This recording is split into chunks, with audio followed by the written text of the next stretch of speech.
kilometer away. And then right again? Hold on. Yeah, I have Yes, no right. choice kasi wala naman. It's a dead end. Ako. Sana.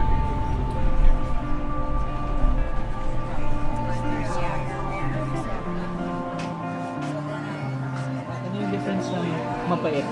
Mapait. Versus... Mapakla. Hindi, ang mapait. Mapakla, nakalabas dila. Mapait? Like, Mapakla is like,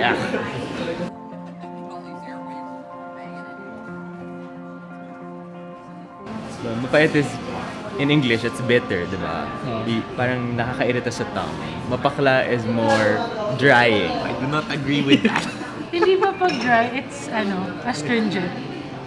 What is dry sa So, Tagalog? is mapakla astringent?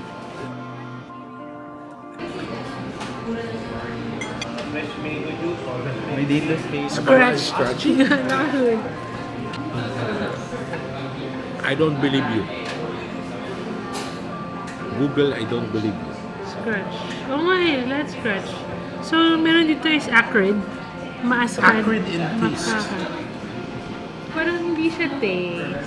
It is, what is it? hindi, ibang pakla yung scratch. Ah, okay. So ano yung... Hindi, pero kasi yung similar words niya is magaspang eh. Feel ko so what parang is it rough. exactly? No, there's an actual taste for it. It's acrid. What the hell is acrid in taste? I don't know what acrid is. English person? Acrid? I'm not quite sure what acrid is.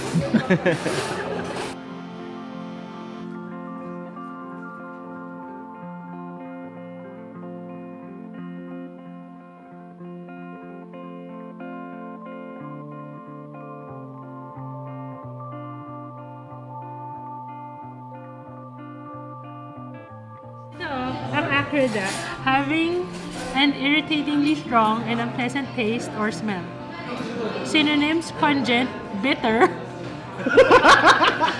So, sharp, sour. mapait can be mapakla. Pwede rin hard, Mapakla acidic. can maybe not be mapait. What? Hindi, baliktad. It's like, mapakla. Mapait pwede maging acrid. Pero yung acrid hindi pa din maging.